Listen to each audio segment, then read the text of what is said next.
Hello everyone, welcome to our channel. ఈరోజు వచ్చేసి total video for MBA BCom degree చేసిన వాళ్ళ కోసమే ఈ వీడియో. బీటెక్ చేసిన వాళ్ళ పర్సన్స్ కూడా యూస్ చేసుకోవచ్చు, ఎంఎస్సీ చేసిన పర్సన్స్ కూడా యూస్ చేసుకోవచ్చు ఈ స్కిల్స్ని. ఎందుకు మీరు అసలు ఐటీ ఫీల్డ్లోకి రావాలనుకుంటున్నారు? ఎంబీఏ చేసి, బీకామ్ చేసి, ఫినాన్స్ చేసి, ఒక హెచ్ఆర్ ఎంత యూజ్ అసలు ఒక కంపెనీకి? ఒక ఫినాన్స్ పర్సన్ ఎంత యూజ్ ఒక పర్సన్? అసలు మీరు లేకపోతే ఐటీ ఫీల్డే లేదు తెలుసా ఆ విషయం. ఐటీలో ఒక పీపుల్ రావాలన్నా కూడా హెచ్ఆర్ పీపుల్ కావాలి. ఐటీలో ఒక పేరోల్ జరగాలన్నా కూడా ఒక ఎంబీఏ పీపుల్ కావాలి, ఒక బీకామ్ పీపుల్ కావాలి, ఒక అకౌంట్స్ స్టూడెంట్ కావాలి. ఇవి లేకపోతే అసలు ఐటీ కంపెనీస్ ఎక్కడున్నాయి? మరి మీ రోల్స్, మీ గురించి, మీ రోడ్ మ్యాప్ మీకు తెలియక మీరు ఐటీ ఫీల్డ్లోకి పక్కన వాళ్ళు, చుట్టుపక్కల వాళ్ళని చూసి వాళ్ళు ఐటీ ఫీల్డ్లో ఉన్నారు, వాళ్ళకి ఎక్కువ శాలరీ వస్తుంది, ఆ అకౌంట్ ఫీల్డ్లో ఉన్నాం, మనకు తక్కువ శాలరీ వస్తుంది అనేసి మీరు ఇటు షిఫ్ట్ అవుతున్నారే కానీ అదే ఫీల్డ్లో ఉండి అదే కొంచెం నేను చెప్పిన స్కిల్స్ కానీ మీరు నేర్చుకున్నారనుకో, ఐటీ ఫీల్డ్లో వాళ్ళకన్నా డబల్ శాలరీ వస్తుంది అనమాట. అసలు MBA BCom is a good decision. నేను చెప్తే MBA BCom is a good decision. మీరు తీసుకున్న డెసిషన్ చాలా గుడ్. కాకపోతే ఎలా వెళ్ళాలి, ఎలా నేర్చుకోవాలి అనేది మీకు తెలియక వాటి గురించి మీరు తక్కువ అంచనా వేస్తున్నారు. Today I will wholly explain about all those things, mainly for BCom and MBA candidates కోసం, and also for degree background, and also who are wish to go non-IT fields. They can easily crack these jobs very easily. In the Naukari we have an n number of jobs. Okay, let's start from here. First నేను చెప్తాను, అసలు MBA చేసేసి ఉంటారు కదా, MBA BCom చేసి ఉంటారు కదా ఎవరైనా, ఎంబీఏ బీకామ్ ఎవరైనా సరే నేను కొన్ని రిక్రూట్మెంట్ స్ట్రాటజీస్ మీకు చెప్తాను. ఫస్ట్ వన్ వచ్చేసేసి రిక్రూట్మెంట్ అండ్ సెలెక్షన్ అనమాట.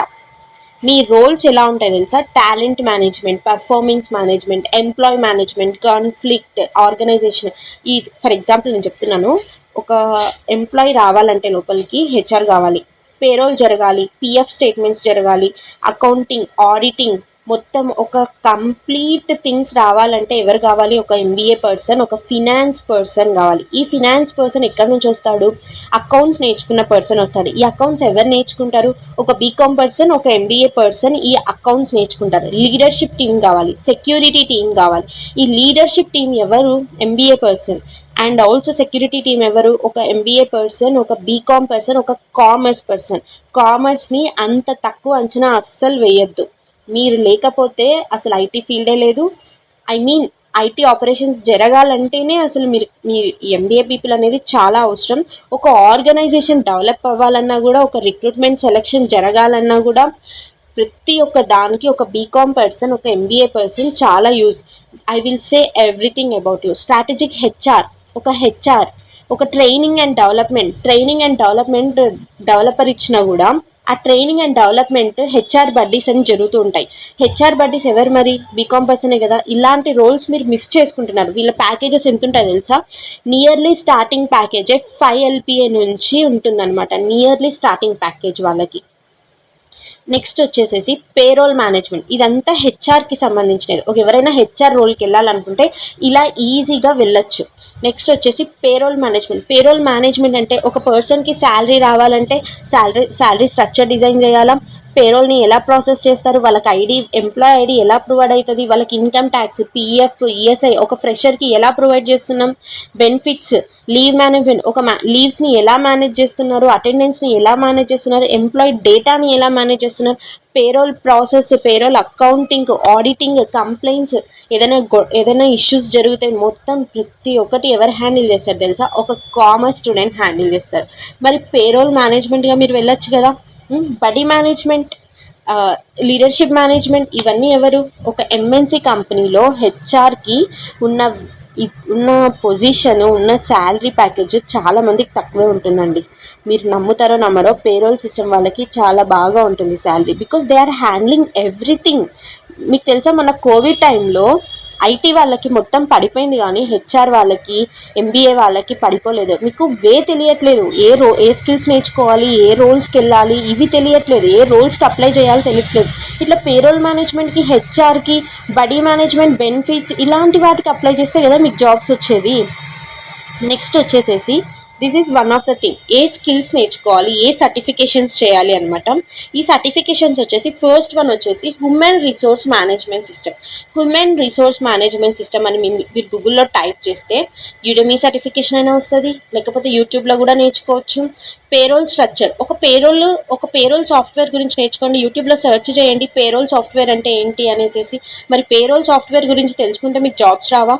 పేరోల్ గురించి తెలుసుకోవడం అంటే ఎంత పెద్ద బుక్ లాగా ఉంటుంది అది స్టడీ చేయాలంటే.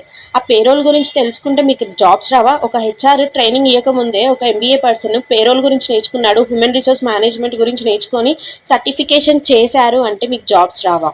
నెక్స్ట్ ఈఆర్పి సిస్టమ్, కొంచెం ఎక్సెల్ నాలెడ్జ్, కొంచెం SAP knowledge, SAP and FICO knowledge. ఎందుకంటే ఇప్పుడు అన్నీ ఆన్లైనే కదా. శాప్ అండ్ ఫికో నాలెడ్జ్ ఉంటే మీకు మీ శాప్ అండ్ ఫికో నాలెడ్జ్, ఎందుకంటే ఈఆర్పి సిస్టమ్, ఎందుకంటే డేటా మేనేజ్ చేయాలి కదా, ఒక ఎంప్లాయీ డేటాని మేనేజ్ చేయాలి. Microsoft Office, Excel, Word, PowerPoint, SAP, Oracle ఇవన్నీ యూట్యూబ్లో దొరకవా? డబ్బులు పెట్టి నేర్చుకోవాలన్నా మనము. Next Google suits, docs, sheet, slides, PPTs prepare చేయాలి. ఎందుకంటే ప్రెజెంటేషన్స్ ఇవ్వాలి. హెచ్ఆర్ అనలిటిక్స్ టూల్స్, మీరు ట్యాబ్లు, పవర్ బిఐ కానీ లైట్గా బేసిక్స్ నేర్చుకుంటే ఇంకా మిమ్మల్ని ఎవ్వరూ ఆపలేరు. నెక్స్ట్ వచ్చేసేసి ఏటీఎస్ లింక్డ్ఇన్ రిక్రూటర్. ఒక హెచ్ఆర్ ఏటీఎస్ రెజ్యూమ్ని ఎలా హ్యాండిల్ చేస్తారు, ఎలా చూస్తారు, లింక్డ్ఇన్ రిక్రూటర్ ఏం చేస్తారు, ఇవన్నీ మనకి యూట్యూబ్లో దొరకవా? Everything in social media. ATS LinkedIn recruiter, ఒక రిక్రూటర్ ఎలా రెజ్యూమ్ని సెర్చ్ చేస్తారు, ఎలా ఒక పర్సన్ని షార్ట్ లిస్ట్ చేస్తారు, ఇన్ని రెజ్యూమ్స్లో బల్క్ రెజ్యూమ్లో ఒక రెజ్యూమ్ని ఎలా తీస్తారు బయటికి, ఇవన్నీ మనకి ఎలా తెలుస్తాయి? Only through learning. ఇలాంటివన్నీ ఎవరు చేస్తారు? ఓన్లీ ఎంబీఏ పీపులే కదా. నెక్స్ట్ వచ్చేసి time and attendance software, benefits, ఇలాంటి థింగ్స్ నేర్చుకుంటే, ఇలాంటి సర్టిఫికేషన్స్ చేస్తే మీకు జాబ్స్ అనేది చాలా ఈజీగా. బేసికల్గా బీకామ్ చేసిన పర్సన్కి కానీ ఎంబీఏ చేసిన పర్సన్కి కానీ ఒక అకౌంటింగ్ సైడ్ వెళ్తాం అనేది తెలుసు, కానీ ఇలాంటివి ఉంటాయి అనేసి చాలా మందికి తెలియదు. That's why today I'm doing the video. చాలామంది అడుగుతున్నారు ఎంబీఏ వాళ్ళకి నాన్ ఐటీ జాబ్స్ చెప్పండి అక్క, లేకపోతే మేము ఐటీ ఫీల్డ్లోకి వెళ్తామంటే. ఎందుకు వెళ్ళాలి మీరు ఐటీ ఫీల్డ్లోకి? ఇంత మంచి జాబ్స్ పెట్టుకొని మీ జాబ్స్ కంటే ఐటీ ఫీల్డ్లో జాబ్స్ ఏమైనా ఎక్కువనా? లేదు కదా. 2 are బ్యాలెన్స్డ్. ఏమంటే వాళ్ళకి కొంచెం బోనస్ లెక్క ఉంటాయేమో, అంతేగాని ఇద్దరికి ఒక 10,000 20,000 డిఫరెన్స్ ఉంటుంది అంతే. ఇంకొకటి ఎక్స్పీరియన్స్ వచ్చే కొద్దీ మీకు అంతే వాల్యూ ఉంటుంది, ఎక్స్పీరియన్స్ వచ్చే కొద్దీ వాళ్ళకి అంతే వాల్యూ ఉంటుంది. ఇద్దరిని బకెట్ ముందర పెట్టి ఇద్దరిని పెట్టేసి నేను ఇన్ని నేర్చుకున్నాను ఇంత ఐటీ ఫీల్డ్ అంటే ఐటీ ఫీల్డ్కి కావాల్సిన ఐటీ ఫీల్డ్లోకి తీసుకుంటారు, ఎంబీఏ ఫీల్డ్కి కావాలన్నా ఎంబీఏ వాళ్ళకి తీసుకుంటారు. అంతేగాని ఇంకొకటి ఏంటంటే ఇవి డైరెక్ట్ రిక్రూట్మెంట్స్ కొన్నిసార్లు జరగవు ఎంబీఏ పర్సన్స్కి. మీకోసం అనేసి కొన్ని ట్రైనింగ్ సెంటర్స్ ఉంటాయన్నమాట, ఓన్లీ హెచ్ఆర్ ట్రైనింగ్స్ అనేసి అలా ఉంటాయన్నమాట. అలా దగ్గరికి వెళ్ళి వాళ్ళు ప్లేస్ చేసుకుంటారు, ఎందుకంటే వాళ్ళు ఆల్రెడీ ట్రైనింగ్ తీసుకుంటారు కదా. అలా మీరు సెర్చ్ చేయాలన్నమాట జాబ్స్ కోసం. ఊరికే నేను నాన్ ఐటీ నుంచి ఐటీకి వెళ్ళిపోతాను, నేను నాన్ ఐటీ ఫీల్డ్ అంటే కుదరదు. నాన్ ఐటీ ఫీల్డే కాదు మీరు, అసలు ఒక పేరోల్ సిస్టమ్ రోల్స్ మీరు లేకపోతే అసలు కంపెనీనే లేదు. నెక్స్ట్ వచ్చేసేసి ఇలాంటి SHRCM, HRMP, these are the best certifications అనమాట మీకోసం. అయితే ఒకవేళ ఈ సర్టిఫికేషన్ చేసి మీరు హ్యాపీగా యూఎస్ యూకే కూడా వెళ్ళొచ్చు. ఇలాంటి సర్టిఫికేషన్స్ చేస్తే ఎంత వాల్యూ ఉంటుంది తెలుసా? యూఎస్ యూకేలో ఒక హెచ్ఆర్కి, ఒక పేరోల్కి, ఒక ఫినాన్స్కి, ఒక ఆడిటర్కి ఉన్న వాల్యూ ఎంత ఉంటుందో తెలుసా ఒక యూఎస్ యూకేలో? బికాస్ మీకు తెలియదు అసలు ఏంటి ప్రాసెస్ అనేసి. ఇలా చేయడం వల్ల మీరు ఒక పేరోల్ సిస్టమ్, పేరోల్ ప్రాసెసర్ అవ్వచ్చు, అకౌంటెంట్ అవ్వచ్చు, ఆడిటర్ అవ్వచ్చు. నెక్స్ట్ వచ్చేసి employee management, buddy management, talent acquisition. ఈ టాలెంట్ అక్వైజేషన్ వాళ్ళు ఎవ్వరు? ఒక హెచ్ఆర్సే. టాలెంట్ మేనేజ్మెంట్ వాళ్ళకి ఏమైనా కోడ్ వచ్చా? రాదు. పవర్ బిఐ, ట్యాబ్లు, ఎక్సెల్ నాలెడ్జ్ మనం నేర్చుకోలేమా? అంత తక్కువలో ఉన్నామా మరి మనము? లేదు కదా. పేరోల్ ప్రాసెసింగ్, శాలరీ స్ట్రక్చర్, ఒక శాలరీ స్ట్రక్చర్ కానీ ఏదైనా సరే చేసేది ఒక ఎంబీఏ పీపులే.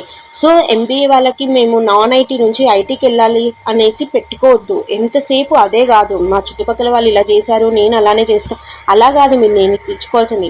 నేను నేర్చుకున్న స్టడీలో నేను ఏ జాబ్కి వెళ్ళగలను, నేను ఇందులో సెటిల్ అవ్వగలను అనేసి నేర్చుకోవచ్చు. ఎంబీఏ ఎందుకు మరి? ఎంబీఏ వాళ్ళకి బీసీ స్కూల్స్ అనేసి కొన్ని ఉంటాయి తెలుసా? బిఎస్ స్కూల్స్ అంటే టాప్ ఎంఎన్సీ స్కూల్స్ అనమాట. అందులో ఇవే నేర్పిస్తారు. వాళ్ళకి స్టడీస్ ఎక్కువ ఉండవు, ఇవే. ఒక లీడర్షిప్ ఎలా, లీడర్షిప్ క్వాలిటీస్ ఎలా బిల్డ్ చేయాలి, టీమ్ ఎంపవర్మెంట్ ఎలా చేయాలి, కొలాబరేషన్, పీపీటీ ప్రజెంటేషన్స్ ఇవన్నీ ఎలా చేయాలి ఇవే నేర్పిస్తారనమాట. ఎందుకు? Because they are the pillars, they are the main pillars to the company. ఒక మార్కెటింగ్ చేయాలన్నా కూడా ఒక ఎంబీఏ పర్సన్ కావాలి, ఒక డిజిటల్ మార్కెటింగ్ జరగాలన్నా కూడా ఒక ఎంబీఏ పర్సన్ కావాలి, ఒక బీకామ్ పర్సన్ కావాలి, ఒక థింగ్స్ ఏం జరగాలన్నా కూడా ఒక కామర్స్ స్టూడెంట్ కావాలి. సో ఇన్ని బీసీ స్కూల్స్ ఉండగా, ఇన్ని ఇంటర్నేషనల్ స్కూల్స్ ఉండగా బయటికి ఎంఎస్ చేయడానికి వెళ్తారు, అక్కడ కూడా ఎంబీఏ చేసే పర్సన్స్ ఉన్నారు. ఇలాంటివన్నీ ఎందుకున్నాయి? ఎందుకంత ఎంబీఏని బీకామ్ని తక్కువ అంచనా వేస్తున్నారు? మీ రోల్స్లోనే మీ దాంట్లోనే ఇన్ని ఉండగా మళ్ళీ ఐటీ ఫీల్డ్కి ఎందుకండి?